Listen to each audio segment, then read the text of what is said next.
তুমি পেট্রোল পাম্পে পেট্রোল ভরাতে গেছো আর নিজের বন্ধুর কাছ থেকে এই কথাটা শোনোনি যে ভাই কখনো পেট্রোল রাউন্ড ফিগারে যেমন 100, 500 বা 1000 টাকায় ভরাবি না, কারণ এই নাম্বারগুলোতে মেশিনটা সেট থাকে আর এতে কম পেট্রোল দেয়। এই কথাটা কখনো শোনোনি, এটা হতেই পারে না। আমরা কখনো না কখনো কারো না কারো কাছে এই কথাটা শুনেছি, আর কোথাও না কোথাও আমরা এই কথাটা বিশ্বাসও করি। আর যখনই পেট্রোল ভরাতে যাই তখন আমরা 100-র জায়গায় 120, 500-র জায়গায় 510, 1000-এর জায়গায় 1050 এরকমভাবে পেট্রোল ভরাই। তো এই কথাটা কতটা সত্যি কখনো কি আমরা ভেবে দেখেছি? তাই আজকের ভিডিওতে আমরা এরকমই কিছু জিনিস সম্পর্কে আলোচনা করব যেগুলি আমরা জানলে পেট্রোল পাম্পে গিয়ে আমাদের আর কখনো ঠকতে হবে না। ভিডিওটা ছোট হবে, খুব বেশি বড় হবে না, তবে ভিডিওটা যদি শেষ পর্যন্ত দেখো তবে আমি এটুকু বলতে পারি যে আর তোমাদের কখনো পেট্রোল পাম্পে গিয়ে ঠকতে হবে না। শুরু করার আগে ভিডিওটা লাইক করে দিও, মাত্র 50টা লাইকের এম রাখছি, আমি জানি তোমরা কমপ্লিট করে দেবে। আর এই ভিডিওটা আপলোড হওয়ার সাথেই বা তার আগেই হয়তো আমরা 1000 সাবস্ক্রাইবারের একটা ফ্যামিলি হতে চলেছি।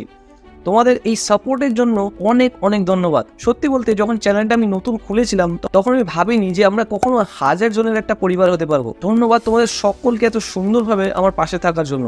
তোমরা পাশে থাকলে আমি এইভাবেই নতুন নতুন ভিডিও, নতুন নতুন কনসেপ্ট তোমাদের সামনে নিয়ে আসতে পারবো। তো চলো আর দেরি না করে এই ভিডিওটা শুরু করা যাক।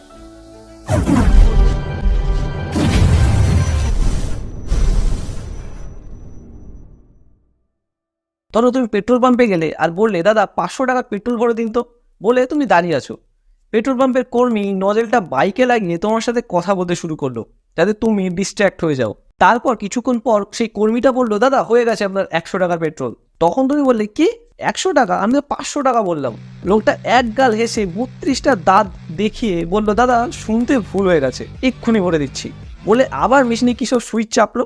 তারপর তোমার সাথে আবার কথা বলতে শুরু করলো যাতে তুমি মেশিনের স্ক্রিনের দিকে না তাকাও। তারপর মেশিন যখন 500-তে গিয়ে তার দাঁড়ালো তখন উনি বললো দাদা হয়ে গেছে। তুমি কিছু না বুঝে 500 টাকা ওনার হাতে দিয়ে চলে আসলে, কিন্তু ততক্ষণে তোমার সাথে যা স্ক্যাম হওয়ার তা তো হয়ে গেছে। আর এদিকে তুমি কিছু বুঝতে পারলে না যে কি হলো তোমার সাথে। আসলে পেট্রোল পাম্পের কর্মীটি প্রথমেই সেই 400 টাকার ইনপুটই দিয়েছিল মেশিনে, তারপর 100 টাকার পেট্রোল ভরে কথায় আপনাকে ডিস্ট্র্যাক্ট করে দেয় এবং তারপরে বলে যে আরও 400 টাকার পেট্রোল ভরতে হবে। কিন্তু তুমি তখন ওনার সাথে কথা বলতে বলতে দেখতে পাও না যে উনি আবার মেশিনটাকে 0 থেকে স্টার্ট করে না, উনি সেই 100 থেকে যেখানে শেষ করেছিল ওখান থেকে মেশিনটা স্টার্ট করে আবার, এবং তারপরে 400 পর্যন্ত ভরে। এবং তারপর তোমাকে হিসাব দেয় যে আগের 100 টাকা এবং পরের 400 টাকা, মোট 500 টাকার পেট্রোল উনি ভরেছে। কিন্তু আদৌ উনি কিন্তু 500 টাকার পেট্রোল ভরেনি, উনি ভরেছে মাত্র 400 টাকারই পেট্রোল। আর ঠিক এই স্ক্যামটাকে শর্ট ফিউলিং বলা হয়। পেট্রোল পাম্পগুলোতে এই স্ক্যামটা সবচেয়ে বেশি করা হয়। আর এই জন্য পেট্রোল পাম্পে গিয়ে এদিক ওদিকে মন না দিয়ে মেশিনের স্ক্রিন এবং পেট্রোল ভরানোর উপরে মন দিতে হবে। আচ্ছা আমি মেনে নিলাম যে তুমি সবকিছু মন দিয়ে দেখেছো, ঠিক দাম দিয়ে পেট্রোল ভরিয়েছো এবং তোমার সাথে শর্ট ফুয়েলিংও হয়নি, কিন্তু তাও তুমি ঠকে যেতে পারো। কিভাবে সেটাই আমরা জানবো এই নেক্সট পয়েন্টে।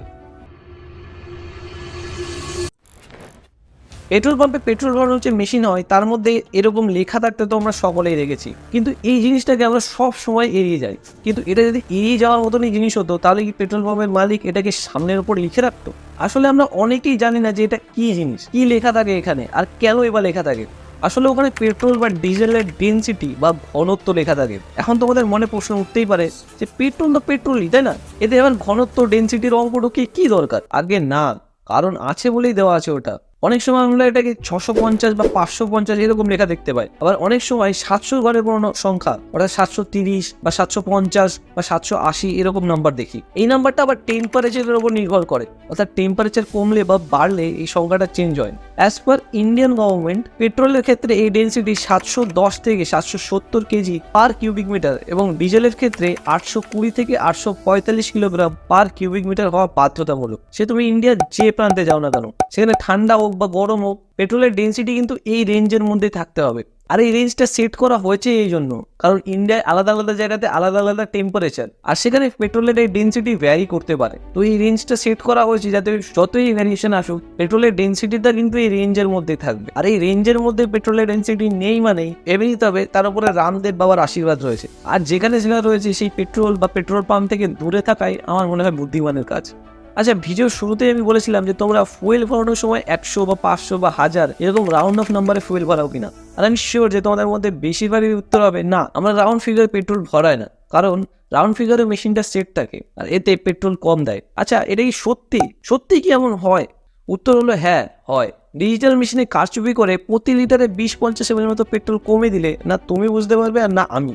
আর এই অল্প পরিমাণ পেট্রোলের কারচুপি করে দিনে হাজার হাজার টাকা ইনকাম করে নেয় এই পেট্রোল পাম্পগুলো। এখন এর থেকে বাঁচার একমাত্র উপায় হলো কোনো বিশ্বস্ত পেট্রোল পাম্প থেকে পেট্রোল ভরানো। আর মাঝে মাঝে পেট্রোলটাকে ট্যাঙ্কিতে না ভরে কোনো মাপার পাত্রে ভরতে হবে, আর দেখে নিতে হবে যে টাকা তুমি দিয়েছো সেই অনুযায়ী ঠিকঠাক পেট্রোল তোমাকে দিয়েছে কিনা।